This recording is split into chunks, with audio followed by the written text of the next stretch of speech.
Today we will be talking about fair value accounting. Yesterday, or in the last lecture, we discussed various things regarding the events after the reporting period.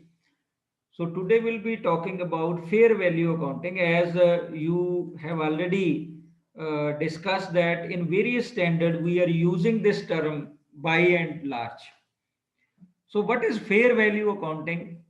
How it is going to affect our financial statement, like statement of financial position, valuation of various assets and liabilities. Even in the property, plant and equipment, we talked about the valuing the inventory at fair value, or valuing the property, plant and equipment at fair value. Similarly, we talked in the inventory valuation also, we talked about some situation where fair value accounting becomes the relevant.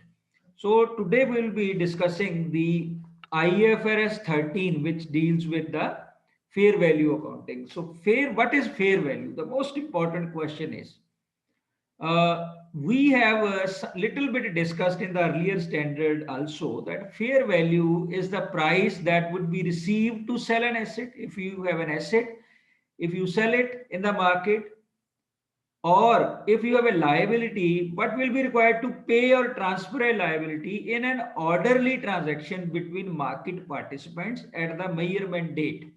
The date on which you are valuing the asset or liability, on that date, when you transfer this liability or when you sell this asset, what is going to be paid or received in an orderly transaction. Orderly mean in a normal situation between the various market participants on that date, that is going to be the fair value. So if you have a property, plant and equipment, and you sell it on a particular date, or whatever can be received by selling that asset in an orderly transaction, not extraordinary transaction, in an orderly transaction, that means in normal situations, whatever you get, that is called the fair value. Similarly, if you have a liability and you have to pay it in an orderly transaction between the market participant, whatever you require to pay on that particular measurement date, that is called the fair value of that liability. So IFRS 13 deals with the fair value. So fair value is the price to sell an asset or transfer a liability, therefore represent exit price, not entry price. That means on measurement date, whenever you are going to settle the liability or whenever you are going to sell your asset, that price is an exit price, not an entry price. Secondly, the exit price for an asset or liability is conceptually different from the transaction price. Transaction price is usually entry price when you are going to purchase an asset. Though this is not a thing which you are going to purchase an asset. So fair value is an exit price in the principal market. Principal market is, that is the most important market where the highest volume of these kind of assets or liabilities are sold or purchased, and where highest level of activity of these kind of transactions relating to that particular asset or liability are discharged. So we will find the fair value of an asset or a liability. That will be an exit price. Secondly, it is not an entry price. And thirdly, this price will be derived from the market with the highest volume and level of activity. That is called the fair value. For example, you have some article to sell. That article can be sold in three markets: A, B, and C. A and C markets are the low level volume of these kind of transactions relating to those assets, but B has the highest volume, and where such kind of assets are usually sold. So we will be taking the price from the B market. So whenever you have to select a fair value of the particular asset or fair value of a liability, you will find the exit price in the principal market, that is the market with the highest volume and level of activities. Or on the basis of that, you will find out the fair value and report in the financial statements. So what is the objective of the IFRS 13? So IFRS 13 has a certain objective. The first objective is it defines the fair value. It will give you the, because it is not always there that you find a principal market to sell the particular product. If the principal market is not available, then how the fair value will be defined? So first of all, the IFRS 30 define the fair value. Secondly, it sets out in a single IFRS a framework for measuring the fair value. Already we know that every IFRS deals with recognition, then measurement and disclosure. So similarly, IFRS 13 also set out a framework for measuring the fair value. Thirdly, it prescribes the disclosure requirements about the fair value measurement. So whatever method of valuation of asset or liability you have taken on the basis of fair value, how this value has been arrived at, this must be disclosed as per the requirements of the IFRS 13. So objective of fair value measurement is to estimate the price at which orderly transaction to sell the asset or transfer the liability would take place between market participants at the measurement date under current market conditions, not extraordinary conditions. So the basic purpose of IFRS is to define it, set out the framework, and third, the prescribe the disclosure requirement so that the objective of value measurement can be fulfilled. So as far as definition of fair value accounting is concerned, yes, recently we defined the fair value. The definition of fair value accounting focus on assets and liabilities because they are primarily subject of accounting measurement. So in addition, this IFRS 13 shall be applied to the entity's own equity instruments measured at fair value. But there are certain conditions where this will not be applicable that we will be discussing later on. There are certain definitions which has been given in the IFRS 13. First is fair value. We have already discussed it. The price that would be received to sell an asset or paid to transfer a liability in orderly transaction. Orderly transaction means in a normal routine condition between market participants and measurement date, at a particular measurement date. So market participants are buyers and sellers. Secondly is active market. We have already explained it. A market in which transaction for asset or liability takes place with sufficient frequency and volume to provide pricing information on ongoing basis. So I have already explained to you if three markets are there, A, B, and C. But in A and C, lesser transactions are there, frequency is very low. We will not take the price of A and C market. But if the B market is there where sufficient frequency and volume is transacted relating to that particular asset or liability, we will take that value. And that will be considered as active market. Next is exit price. Exit price. Exit price is the price that would be received to sell an asset or paid to transfer a liability, not to purchase that asset or to owe that liability. So we will take that price that would be received by selling an asset or paid to transfer liability. Similarly, the term most advantageous market that we'll be using later on, the market that maximize the amount that would be received to sell an asset or minimize the amount that would be paid to transfer the liability, that will be treated as, if you have to sell the asset, the maximum amount from which market you will receive. If you have to pay the liability, the maximum minimum amount that you will be required to pay, that will be the most advantageous market. Next term which is defined in IFRS 13 is the principal market. The market with the greatest volume and level of activities for these kind of activities for asset or liability. So the market with the greatest volume, as I have explained, A, B, and C. A and C is the lesser market, but B is highest volume. So that is called the principal market also. Now, in these 6 situations, the fair value IFRS 13 will not be applicable. For example, in case of share-based payment transaction, IFRS 2 is there. Leasing transaction, IAS 17 is there. Inventory, we have already discussed, IAS 2, net realizable value or fair value, whichever is less. But if the IAS 2 is silent somewhere, then IFRS 13 will be applicable. Similarly, retirement benefit plans investment, IAS 26 is applicable. Assets for which recoverable amount is the fair value less cost of disposal, for that purpose IAS 36 is applicable. So in all these situations, IFRS 13 will not be applicable, but on other conditions, IFRS 13 will be applicable for fair value accounting. So in IFRS 13, hierarchy is given, which will be followed for finding out the fair value. So if you have to find out the fair value of a particular asset, first we will go to the level 1. If the value is not obtainable from the level 1, then you will go to the level 2. If the value is not observable from the level 2 itself, so then we will go for level 3. So there are three levels which we have been given. First, we will go to the level 1. If you find out the value, then we will be satisfied. If it is not there, then we'll go to level 2, then third level, level 3. So as far as the level 1 is concerned, it depends upon the quoted prices. So sometime in a highly volumed market, the quoted prices are visible daily. Some agencies are displaying you the prices of the products and services, so you will take that value. So if it is not there, because sometimes your asset may not be having a lot of transactions regarding sale and purchase, then you will be finding the observable prices, what is observed in the nearby markets. If you find that value, it's okay, you will go to the level 2. If you do not find, or then you will go to the level 3. That means you will find out certain methodologies for finding out the fair value of that particular asset or liability.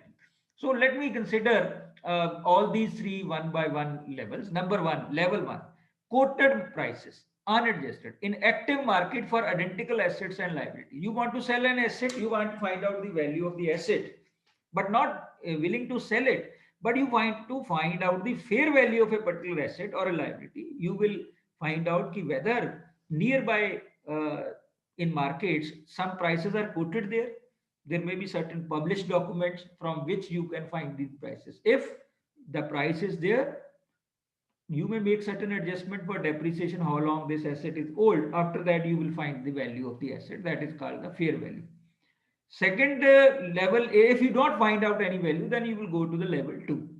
Level 2, that means inputs other than the quoted prices within the level 1 that are observable for the assets and liability, either directly or indirectly. So quoted prices are not there, not available. Then you will find out what are the observable prices. For example, in a few days back in market, this kind of asset was sold. What was the quoted price for that?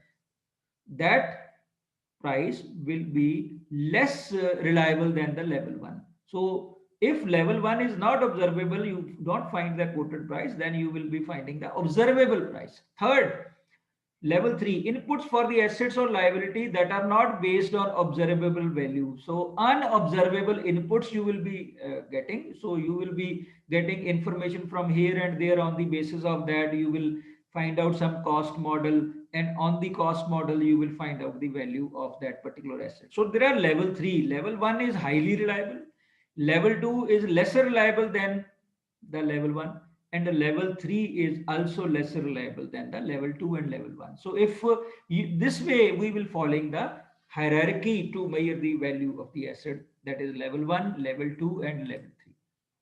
Now if you don't find the value under level 1 and level 2, you have to find out certain approaches for valuing that asset. That is under level 3. You will find market approach. It uses prices and other relevant information generated by the market transaction involving identical or comparable assets or liabilities. So whatever information regarding the prices and other information is generated by the market transaction is available regarding the assets or liability you are going to value.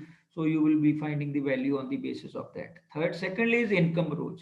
It uses valuation techniques to convert the future amount. For example, in capital budgeting, or in the various investment proposal, when you evaluate, you follow the income approach. What kind of information, what kind of income you are going to have from that particular asset.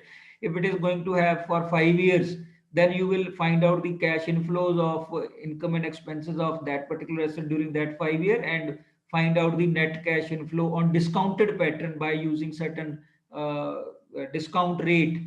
So in this way, by following the income approach, you can find out the value. Similarly, cost approach, it reflects the amount that would be currently required to replace or service capacity. For example, if you want to have similar kind of asset now from the market, what is required to pay by you. On the basis of that, you can find out the value. So first we'll go to the level one, that is the quoted market prices in the orderly market transactions by different market participants. You will take the value.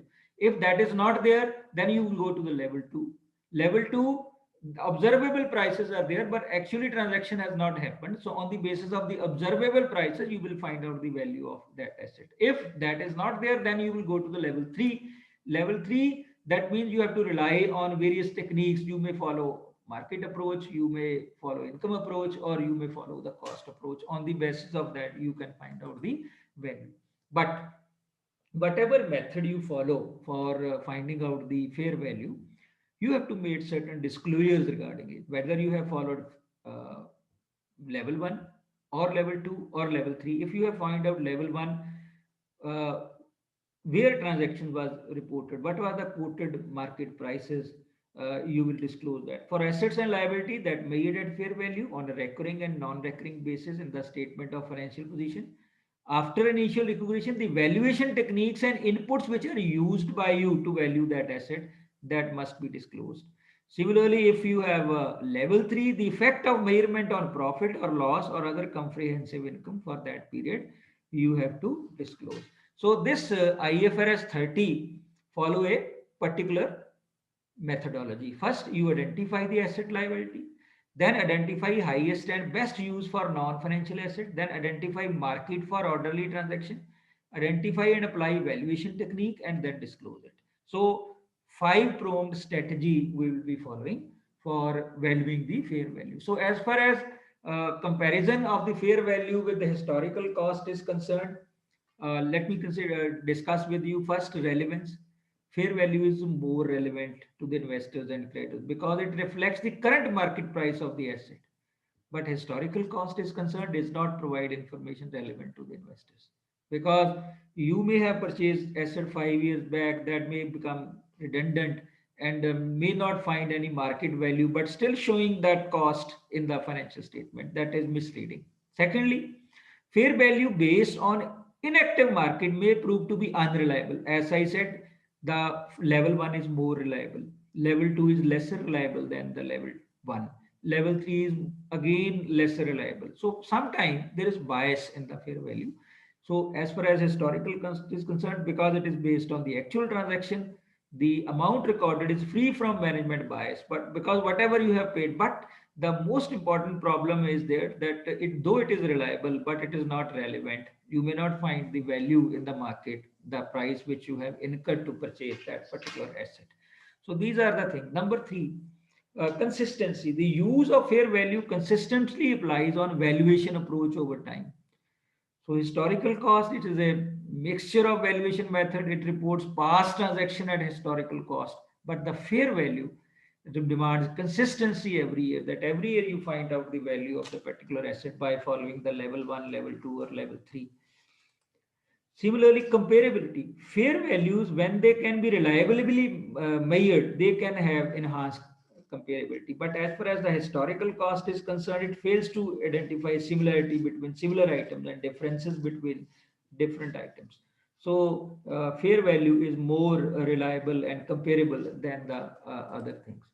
So, these were the issues which were related to the fair value as far as the IFRS 13 is concerned. So, in brief, if I would like to just sum up with this remark that IFRS 13, first it define the fair value. Second, it explain the criteria to be followed, that is level 1, level 2, level 3, to find out the fair value. And it also explain the disclosure requirements which are to be disclosed in the financial statement if you have followed what kind of methodology to arrive at the fair value. So this is all about the IFRS 13 in brief. So now you can on your videos and have certain questions.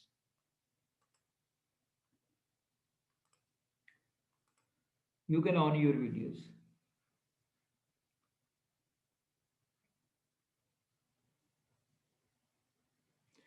So we are nearing completion of almost 50% of our syllabus.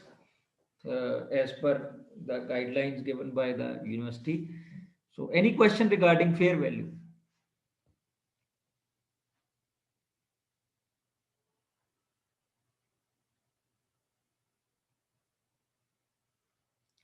No question? Excuse me sir. जी जी जी बोलो। सर आपने ना introduction में जो definition दी थी ना उसमें सेकंड पॉइंट समझ में नहीं आया, may be in second slide. Okay, let me go to that again. The exit price. Yes sir. Okay, exit price is ki when you are actually selling the asset, the price which is going to be received by selling that asset, that is the exit price. Sometime you purchase an asset. For example, you have an asset, two kind of prices are available. One at which you can purchase that asset from the market, one at which you can sell that asset in the market. So these are the two different. So you have to pick up the exit price. Exit mean when you are exiting the asset from your organization. You don't take entry price. You will take exit price because these are the two different prices. Sometimes when you have to purchase a asset, you have to pay higher. But same asset when you are going to sell, you have to pay the lesser. For example, you have purchased a car. For example, Creta car 10 days back. When you purchase that, the price was higher, and on the date when you want to sell it the price is higher, but for purchasing that asset the price is higher, that is the entry price. But when you want to sell it, the people will not sell on that price because this is a second hand asset. So you will take the exit price, not the entry price into consideration. Thank you sir. Okay. Excuse me sir, जी जी बोलो। Orderly transaction और अनऑर्डरली transaction में difference क्या है? Orderly transactions means in a normal conditions where market transactions are taking place and you sell that asset. In that kind of situation, whatever the price you are going to get, that is the fair value. Unorderly mean for example, your compulsion to sell it asset in certain exigencies. Sometimes you have plot or plot of a land and you need money, and immediately because of the requirement you can sell it at throwaway prices. That is unorderly situation. Orderly situation mean in normal situation you don't have the compulsion to sell it. Market participants are dealing in the market with free environment without any exigency, without any preconditions, and you can buy or sell the asset. That is called orderly transaction. But if you are put certain under exigencies or certain strains and you are forced to sell it, that is unorderly situation. Or that means sometimes market is under stress. For example, some lockdown situation is there, some kind of situations like closure of the market is there, and in that situation you have to sell it. That is unorderly situation. Orderly situation means there is no harm, there is no any kind of exigencies, there is no bottleneck in the market, and everything is going very smooth. In that situation, that is orderly situation. Excuse me sir, जी बोलो बोलो। Sir active market और principal market में क्या difference है? हाँ, active market mean for example A B C examples मैं देती हैं. In A, B, C, both three markets are active. But in A market and C market, the transactions are not very large. But in B market, the transactions are taking at high volume. So here, both these markets are active market, but B will become the principal market. So we will take the price from principal market. The principal market will also be active market, but it will be having high volume of transactions. Okay sir. Sir valuation approach है ना, तो उसका income approach समझ नहीं आया थोड़ा सा। Income approach mean, for example, you have an asset. For example, plant is there, and the plant is going to have life of 5 years. Okay. From now, this plant is going to have life of 5 years. And in all 5 years, you will receive certain income from that asset. You will find out the present value of all the incomes which you will receive from that asset minus present value of all the expenditure which you are going to incur for the maintenance of the asset, that will give you the net present value of that particular asset. That is going to be income approach, that is going to be fair value of that, and this will be under level 3 because there will be lesser liability. ठीक है ना, जरूरी नहीं है कि 5 साल बाद उन्नी पेमेंट थानू मिल जाएगी। Okay sir. जी, एनी अदर गुड क्वेश्चंस? ਇਹਦਾ ਮਤਲਬ ਸੁਣਦੇ ਹੋ ਤੁਸੀਂ ਬੜੇ ਧਿਆਨ ਨਾਲ। ऐश्वर्या ਅੱਜ ਚੁੱਪ ਹੈ, ਕੀ ਗੱਲ? she is not asking. Harvinder just seeing. Kashika Bhatia is not asking any question. yes, पूछो कोई sir I have asked a question. हाँ बोलो बोलो बोलो। सर मैंने पूछ लिया है। पूछ लिया? अच्छा वेरी गुड। हाँ जी sir. Yes Harvinder. Sir market approach बारे बताना दोबारा। Sir market approach. Market approach, let's come to that.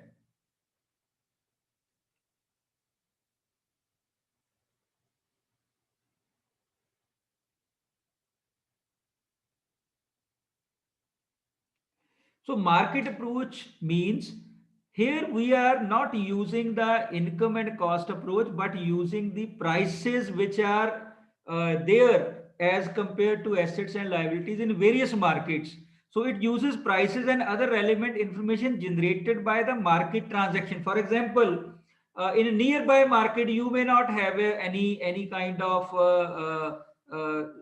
purchase or sale of particular that asset, but in past some transaction has taken place. For example, 25 markets are there which are far away from our main place from where we are going to evaluate the asset.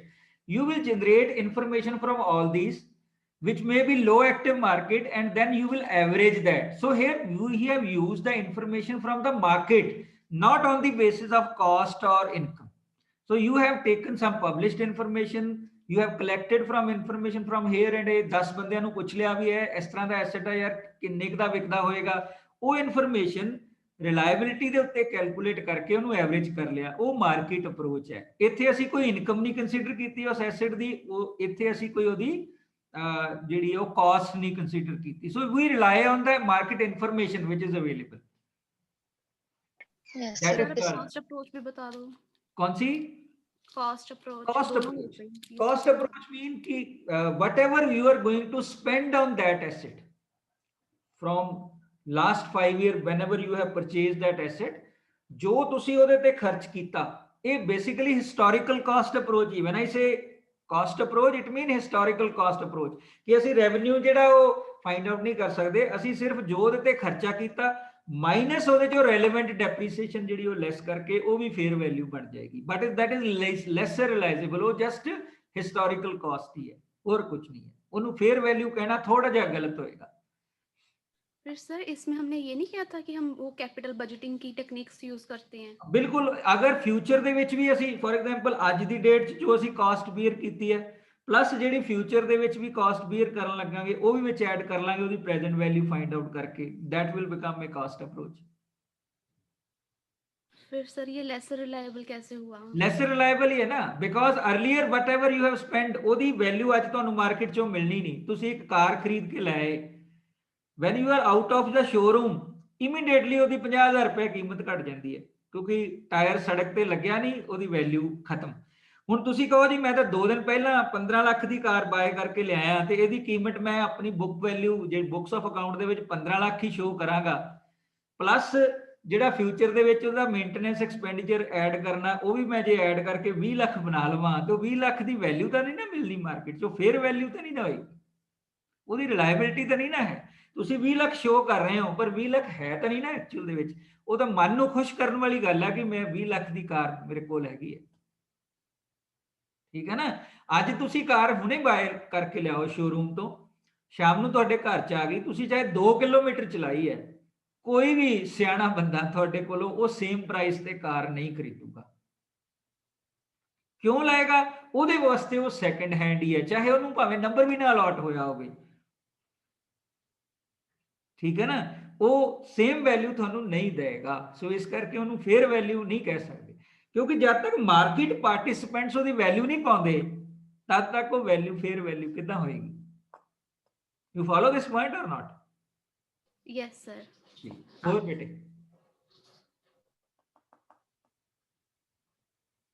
ਸੋ ਕੱਲ ਤੁਹਾਡੀ last class ਲੱਗੇਗੀ winter vacations ਤੋਂ ਪਹਿਲਾਂ 25 ਤੋਂ 31 ਤੱਕ winter vacations ਹੋਣਗੀਆਂ, ਫਿਰ ਆਪਾਂ ਜਨਵਰੀ ਦੇ ਵਿੱਚ ਲਵਾਂਗੇ। ਸੋ ਇਫ ਆਈ ਫਾਈਂਡ ਕਿ ਸਮ ਟੌਪਿਕਸ ਆਰ ਇੰਪੋਰਟੈਂਟ ਤਾਂ ਤੁਹਾਨੂੰ ਰਿਕਾਰਡਡ ਲੈਕਚਰ ਜਿਹੜਾ ਹੈ ਉਹ ਪਹੁੰਚ ਜਾਏਗਾ ਈਮੇਲ ਦੇ ਉੱਤੇ ਜਾਂ ਤੁਹਾਡੇ ਗੂਗਲ ਕਲਾਸਰੂਮ ਦੇ ਲਿੰਕ ਦੇ ਉੱਪਰ। ਚਲੋ any other question? Yes yes ਬੋਲੋ।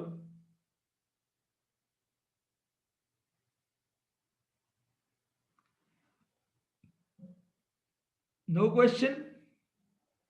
Chalo, okay. Thank you very much to all of you. Okay, ji. Thank you, sir.